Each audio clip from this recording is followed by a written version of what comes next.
अगर आपके अंदर सच में हिम्मत है तो आप कहानी को अंत तक सुनना, पर उससे पहले चैनल को जल्दी से सब्सक्राइब कर लेना।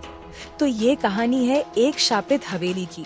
सर्दियों की काली रात थी। आसमान में बादल गरज रहे थे और हल्की हल्की बारिश धरती को गीला कर रही थी। अन्य और उसके 3 दोस्त रिया, कार्तिक और साक्षी शहर से दूर एक सुनसान इलाके में घूमने निकले थे। वे कॉलेज के आखिरी दिनों को यादगार बनाना चाहते थे। रास्ते में उन्हें एक पुरानी जर्जर हवेली नजर आई। हवेली की हालत देखकर यह साफ था कि उसे वर्षों से किसी ने छुआ भी नहीं था। दरवाजे पर एक पुरानी नाम पट्टी लटकी हुई थी, जिस पर धूल से ढके अक्षरों में लिखा था, वर्मा हवेली। चलो अंदर चलते हैं, अन्य ने उत्सुकता से कहा। क्या तुम पागल हो? रिया ने घबराते हुए कहा। यह जगह बिल्कुल सही नहीं लग रही। अरे डरपोक मत बनो, कार्तिक ने मजाक उड़ाते हुए कहा। यह तो एक रोमांचक अनुभव होगा।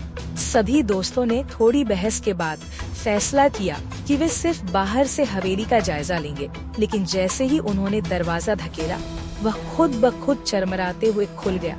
अंदर का माहौल अजीब था। दीवारों पर पुराने समय की पेंटिंग्स थीं, जिनमें से कुछ के चेहरे मुड़े हुए थे।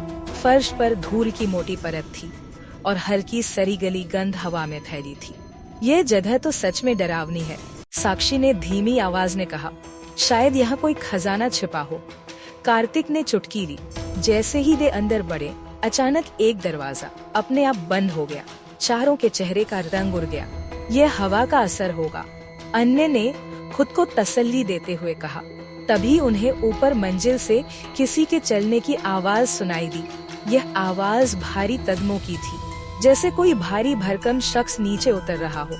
सभी एक दूसरे को घबराई नजरों से देखने लगे। यहाँ कोई और भी है, रिया ने कांपते हुए कहा।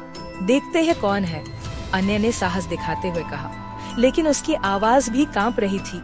वे धीरे धीरे सीढ़ियाँ चढ़ने लगे। ऊपर का कमरा अंधेरे में डूबा था, लेकिन एक कोने में लालटेन जैसी हल्की रोशनी झिलमिला रही थी। कमरे के बीचों बीच एक कुर्सी पर कोई बैठा हुआ था। उसका चेहरा झुका हुआ था और उसके लंबे बाल उसके चेहरे को ढक रहे थे। क्या? कौन हो तुम? अन्य ने हिम्मत जुटाकर पूछा। उस व्यक्ति ने धीरे धीरे सिर उठाया। उसकी आंखें चमक रही थी और उसके होठों पर एक भयानक मुस्कान थी। तभी वह कुर्सी से उठकर तेजी से उनकी तरफ बढ़ा। चारों ने डर के मारे चिल्लाते हुए भागने की कोशिश की, लेकिन दरवाजा बंद हो चुका था। उस शख्स की हंसी गूंजने लगी। उसने कहा, तुमने मुझे छेड़ा है, अब यहाँ से कोई नहीं जा सकता। तभी एक तेज चीख हवेली के चारों ओर गूंज उठी और चारों की दुनिया अंधेरे में समा गई। सुबह जब गांव के लोग हवेली के पास से गुजरे, तो उन्होंने देखा कि दरवाजा खुला हुआ है और चारों के जूते हवेली के बाहर पड़े हैं, लेकिन उनके शरीर कभी नहीं मिले।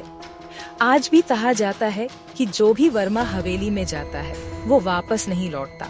और कहानी यहीं समाप्त होती है। ऐसे ही कहानी सुनने के लिए चैनल को जल्दी से सब्सक्राइब कर ले।